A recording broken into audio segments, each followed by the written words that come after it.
Hello guys, आज हम consumerism के बारे में पढ़ने जा रहे हैं।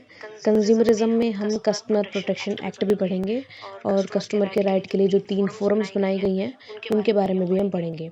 तो प्लीज़ वीडियो को पूरी देखिएगा।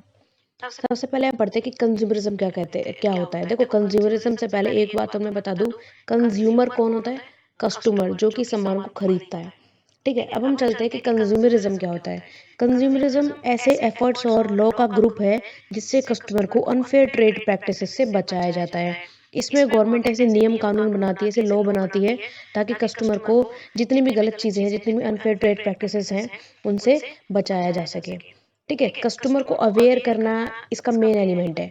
अब देखो, अवेयर करना क्या होता है? अवेयर करने का मतलब होता है कि कस्टमर को बताना कि क्या चीज़ गलत है और क्या सही है। अब एक एग्जांपल लेके इस चीज़ को समझाते हैं।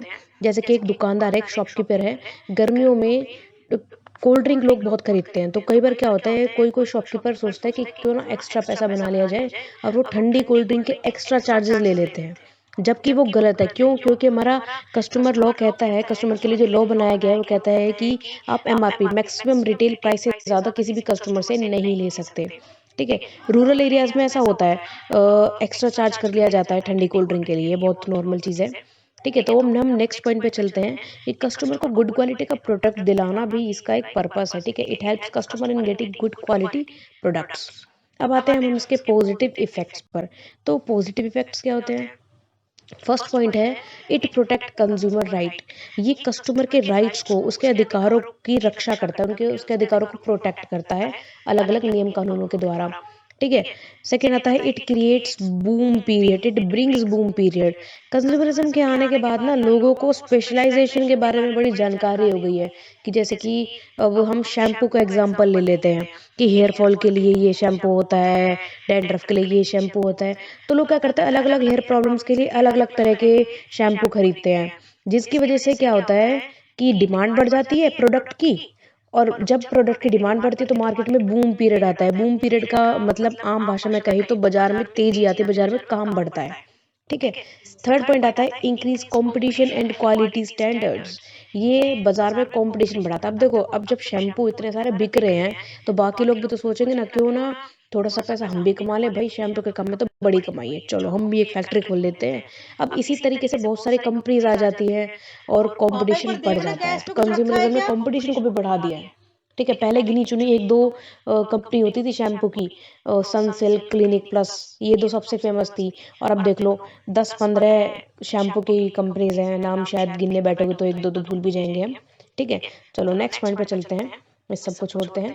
नेक्स्ट पॉइंट आता है हमारा, increase overall consumption of goods. ये गुड्स की कंजप्शन को इंक्रीज करता है। ऑब्वियस सी बात है, कंज्यूमर्स ने लोगों को नई नई कंज्यूमरिज्म ने लोगों को नई नई चीज़ों के बारे में बताया है, जिससे कि देश में सामान की डिमांड बहुत ज़्यादा बढ़ गई है। लास्ट पॉइंट आता है, इंक्रीज एम्प्लॉयमेंट अपॉर्चुनिटीज। अब देखो, प्रोडक्शन ज़्यादा हो रही है, कंपनीज बहुत सारी खुल गई है, तो कंपनी वाला खुद तो काम थोड़ी करता है, एम्प्लॉयज़ भी चाहिए उसको काम करने के लिए। अब एम्प्लॉयज़ को काम मिलेगा तो ऑब्वियस सी बात है, एम्प्लॉयमेंट अपॉर्चुनिटी ही कहते हैं ना उसको, एम्प्लॉयमेंट अपॉर्चुनिटीज मिलती है, कमाने के लिए लोगों को जॉब मिल जाती है। ठीक है, होप आपको इसके पॉजिटिव इफेक्ट्स अच्छे से समझ में आए होंगे। तो अब हम इसके नेगेटिव इफेक्ट्स की तरफ आगे बढ़ते हैं। तो फर्स्ट पॉइंट आता है, our consumption of goods creates imbalance. Goods को ज़्यादा कंज्यूम करने से भी ना इकोनॉमी में इम्बैलेंस हो जाता है, सब कुछ जो है उथल पुथल मच जाती है। Second point, it destroy environment as increase production leads to more harmful emission. ज़्यादा कंपनी के खुलने से प्रोडक्शन बढ़ता है, प्रोडक्शन बढ़ता है तो पोल्यूशन बढ़ता है। पोल्यूशन कैसे बढ़ता है? कंपनी खुलने से ऐसे बढ़ता है कि देखो, जितनी ज़्यादा कंपनीज होंगी उतना ही ज़्यादा धुआं निकलेगा काम करते वक्त, उतने ही ज़्यादा उनका वेस्ट प्रोडक्ट जो है वो नदियों में बहाएंगे, केमिकल्स यूज़ होंगे, तो इन सब से क्या होता है, इन्वायरमेंट को हार्म होता है। ठीक है, थर्ड पॉइंट आता है, waste disposal is a huge problem. अब हमने पढ़ा था कि कंपनीज जो है बहुत सारा वेस्ट मटेरियल क्या करती हैं, नदियों में बहा देती हैं, या फिर चलो नदियों में नहीं भी बहाती है तो किसी एक जगह डंप करा देती हैं। अब इतने सारे वेस्ट को ख़त्म कैसे किया जाए, वो एक बहुत बड़ी प्रॉब्लम है। क्योंकि वेस्ट से आपने सुना होगा कि ओशन का ओशन भरा हुआ है वेस्ट से।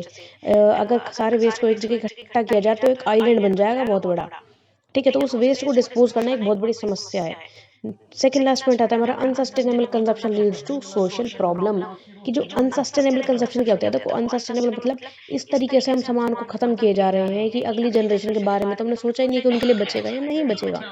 ठीक है, कि अनसस्टेनेबल कंजप्शंस जनरेशन, देखो जब से पेट्रोल होता है, पेट्रोल अब हम लोग इतना पेट्रोल यूज करते हैं, कहीं पे भी जाना होता है तो स्कूटी बाइक कार लेके जाते हैं, हर एक घर में 5-5 3-3 4-4 कार मिल जाती है। ठीक है, तो पेट्रोल का हम इस तरीके से यूज करते हैं कि नेक्स्ट जनरेशन के लिए क्या पता बचे ना बचे, क्योंकि पेट्रोल एक बार खत्म हो गया तो ऐसा तो है नहीं कि कंपनी में बन जाएगा, उसको बनाने में कई साल लगते हैं। तो इसलिए हमें अनसस्टेनेबल कंजप्शन नहीं करनी चाहिए, जो कि एक सोशल प्रॉब्लम है। ये कंज्यूमरिज्म का ये नेगेटिव इफेक्ट है। नेक्स्ट पॉइंट आता है it increase gap between rich and poor. Consumerism ने अमीर और गरीब के बीच का फर्क बढ़ा दिया है। ठीक है, अब हम आते हैं कंज्यूमर प्रोटेक्शन एक्ट, जो हमारा मेन मुद्दा है कि कंज्यूमर प्रोटेक्शन एक्ट गवर्नमेंट द्वारा 1986 में लाया गया था कस्टमर्स को बचाने के लिए। ठीक है, कंज्यूमर प्रोटेक्शन एक्ट ये कस्टमर्स को बिजनेसमैन के गलत तरह के पैसे कमाने के तरीकों से बचाता है। अब वो कौन कौन से तरीके हो सकते हैं? प्रोडक्ट का प्राइस अनफेयर रखना, अनफेयर प्राइस कि भाई माल तो है हमारा 500 रुपए का और उस सामान को बेच रहे हैं 1000 रुपए में। ठीक है, और टैक्स भरते नहीं है। चलो टैक्स के बारे में बात नहीं करते हैं यहाँ पर। ज्यादा पैसा वसूलना अनफेयर प्राइस कहलाता है। सेकंड आता है शॉर्ट वेट, कम तोलना। ठीक है, हम पैसे ले रहे हैं आधी किलो के लेकिन दे रहे हैं 400 ग्राम, तो वो होता है शॉर्ट वेट। थर्ड पॉइंट आता है अडल्ट्रेशन, मिलावट करना, द पीली दाल में पीले पत्थर, काली दाल में काले पत्थर। ठीक है, नायक सबने देखी है, तो वो जो मिलावट होता है ना उसी को हम अडल्ट्रेशन कहते हैं। Next point last, misleading advertisement, गलत तरीके की एडवर्टाइजमेंट दिखाना भी एक तरीके से कस्टमर के राइट्स को छीनना होता है। कि अगर हम एडवर्टाइजमेंट, देखो बहुत सारी एडवर्टाइजमेंट आती है कि कंपनी का नाम नहीं लेंगे लेकिन हाँ बहुत सारी क्रीम आती है, इसे यूज करो गोरे हो जाओगे।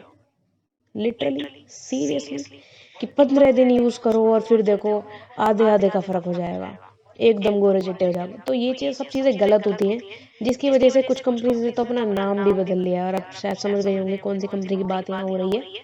ठीक है, चलो कोई नहीं, अब हम आगे चलते हैं कि इस एक्ट के फीचर्स क्या होते हैं। तो देखो सबसे पहला आता है टू प्रोटेक्ट कस्टमर्स, वही वाली बात आ गई, कस्टमर के पैसों को बचाना, उनके हितों की रक्षा करना। नेक्स्ट था राइट टू इन्फॉर्म्ड, उन्हें जानकारी का हक दिलाना भी कस्टमर राइट होता है। अब जानकारी का हक का क्या मतलब है यहाँ पे, कि हर एक प्रोडक्ट के बारे में हमें पता होना चाहिए। देखो प्रोडक्ट पे क्या होता है, लेबल लगा होता है जिसमें कंपनी का नाम, कंपनी का एड्रेस, और आजकल तो कस्टमर सर्विस का नंबर भी बनता है। ठीक है, उसको बनने के लिए कौन कौन से प्रोडक्ट यूज किए हुए हैं, उसमें प्रोटीन कितना है, कार्ब कितना है, शुगर कितनी तरह है, ट्रांसफैट कितना है, सब कुछ लिखा लिखा होता है उसके बारे में। तो इसी को कहते हैं right to be informed. Next point आता है कस्टमर राइट्स के लिए हम कंपनी को सू भी कर सकते हैं। कंपनी को गलत चीजों के लिए सजा दिलवाना भी एक कस्टमर राइट में आता है। जैसे कि देखो बहुत सारे रेस्टोरेंट है ना, कई बार बंद हो जाते हैं। क्यों बंद हो जाते हैं? क्योंकि किसी के खाने में अगर चिपकली आ जाती है, कोई कॉकरोच आता है या कोई भी ऐसी उल्टी सी चीजें आ जाती हैं, तो कस्टमर सू कर देता है उन्हें, उनके खिलाफ केस कर देता है, जिसकी वजह से वो रेस्टोरेंट को बंद करना पड़ जाता है, होटल को बंद करना पड़ जाता है। ठीक है, लास्ट आता है इनएक्सपेंसिव एंड सिंपल रिड्रेसल, कि कस्टमर को आसान तरीके से और बिना ज्यादा पैसा खर्च करवाए न्याय दिलवाना भी इस एक्ट का एक फीचर है। अब देखो कंज्यूमरिज्म के लिए, कस्टमर प्रोटेक्शन के लिए मेन अथॉरिटीज कौन सी है। अभी हम अथॉरिटीज की बात करें जो कि नियम कानून बनाती है। अथॉरिटीज हमारी सबसे पहले central consumer protection of council, फिर डिस्ट्रिक्ट कंज्यूमर प्रोटेक्शन काउंसिल, फिर स्टेट कंज्यूमर प्रोटेक्शन काउंसिल। इनके बारे में हम आगे पढ़ते हैं। सबसे पहले आता है हमारा सेंट्रल कंज्यूमर प्रोटेक्शन काउंसिल, जो कि पूरे देश पे देश के लिए कानून बनाती है, पूरे इंडिया के लिए कानून बनाती है। ठीक है, इसे कस्टमर्स के हित के लिए बनाया गया था। इसके मेंबर्स, इसमें कम से कम 150 मेंबर्स होने चाहिए। और इसका एक नियम है कि साल में एक मीटिंग तो करनी ही करनी है, बाकी जितनी की जरूरत है उतनी करो, कोई रोक नहीं है, लेकिन हाँ एक तो करनी ही करनी है पूरे साल में। ठीक है, नेक्स्ट मीटिंग का जगह और मीटिंग का टाइम उसका चेयरमैन डिसाइड करेगा। ठीक है, नेक्स्ट आता है पॉइंट इसमें कि right to protect against harmful product marketing. इनका काम क्या होता है कि जो हार्मफुल मार्केटिंग चल रही है ना आजकल की, ये कर लो ये हो जाएगा, और एक गोली ले लो पतले हो जाओगे, गोली ले लो लंबे हो जाओगे, और ये शैम्पू यूज कर लो बाल झड़ने बंद हो जाएंगे, दुगने बाल आ जाएंगे, एटसेट्रा एटसेट्रा। इन इस तरह की गलत मार्केटिंग से बचाना, कस्टमर के को इन्फॉर्मेशन दिलाना। Right to be heard at forums, की जो फोरम्स खुली हुई है ना, जो छोटी छोटी कोर्ट, फोरम को एक तरीके से कोर्ट भी कह सकते हैं, कि उन कोर्ट पे कस्टमर की अच्छे तरीके से सुनवाई हो रही है या फिर ऐसे ही पैसा खा रहे हैं सरकार का, तो right to heard at forum वो भी एक राइट है। वो कस्टमर प्रोटेक्शन का काम है। नेक्स्ट आता है राइट टू कस्टमर रिड्रेसल, कि कस्टमर को न्याय मिल रहा है या नहीं, ये भी इंश्योर करना हमारी state central consumer protection council का काम है। नेक्स्ट आता है state consumer protection council. State consumer protection council तब से काम करना चालू कर देती है जैसे ही सेंट्रल गवर्नमेंट उसको ऑर्डर कर देती है कि उनको नोटिफिकेशन भेज के ऑर्डर कर देती है कि हमें आज से तुम काम चालू कर दो। ठीक है, इसमें मेंबर्स 10 से ज़्यादा नहीं हो सकते हैं। ठीक है, और इनकी मीटिंग का रूल ये है कि इनको साल में 2 मीटिंग करनी ही करनी है। बाकी जब ज़रूरत हो तब मीटिंग कर लो, कितनी भी कर लो, कोई फिक्स नहीं है, लेकिन हाँ कम से कम 2 करनी है। नेक्स्ट वही पॉइंट आ जाता है हमारा कि कहाँ मीटिंग होगी, उसका date and place and time chairman decide करेगा। और हाँ, इसका चेयरमैन कौन बनेगा? ऐसा इंसान जो कि कस्टमर राइट के लिए मिनिस्टर ऑफ इंचार्ज रह चुका है स्टेट में, किसी भी स्टेट में मिनिस्टर ऑफ इंचार्ज रह चुका है कस्टमर राइट पे, या फिर वो अभी भी मिनिस्टर है वहाँ पर, या फिर वो क्वालिफाइड है मिनिस्टर बनने के लिए, वो स्टेट कंज्यूमर प्रोटेक्शन काउंसिल का चेयरमैन बन सकता है। नेक्स्ट पॉइंट हमारा आता है the district consumer protection council. ये सेक्शन 8A के तहत रजिस्टर्ड है। और कंज्यूमर प्रोटेक्शन के लिए जो डिस्ट्रिक्ट काउंसिल बना था ना, ये कस्टमर प्रोटेक्शन एक्ट में 2002 में एक अमेंडमेंट किया गया था, तब बनाया गया था। ठीक है, स्टेट गवर्नमेंट का काम होता है कि हर एक डिस्ट्रिक्ट में वो एक कस्टमर प्रोटेक्शन काउंसिल एक नोटिफिकेशन के द्वारा खोल दे। ठीक है, अब वहाँ का चेयरमैन कौन बनेगा? डिस्ट्रिक्ट का कलेक्टर वहाँ का चेयरमैन बनता है। ठीक है, अब इसके मेंबर जितने स्टेट गवर्नमेंट कहेगी उतने ही होंगे। स्टेट गवर्नमेंट कहती है 5 है तो 5 बन जाएंगे, 6 हैं तो 6 बन जाएंगे। ठीक है, और इसके लिए भी साल में 2 मीटिंग ज़रूरी होती है। तो ये तो हो गई हमारी अथॉरिटीज़ जो कि नियम कानून बनाती हैं और ये इंश्योर करती हैं कि काम अच्छे से हो रहा है या नहीं हो रहा है। ठीक है, अब कस्टमर्स की, जनता की बात कौन सुनता है? जनता की बात सुनती है redressal agencies. Customer dispute redressal agencies कौन सी होती है? District forum, state forum, national forum. तो सबसे पहले हम आ जाते हैं डिस्ट्रिक्ट फोरम, छोटे लेवल की फोरम जो कि 25 लाख से नीचे नीचे की कंप्लेंट सुनती है। ठीक है, सेक्शन 10 से 15 के अंदर ये जो आती है डिस्ट्रिक्ट फोरम आती है हमारी।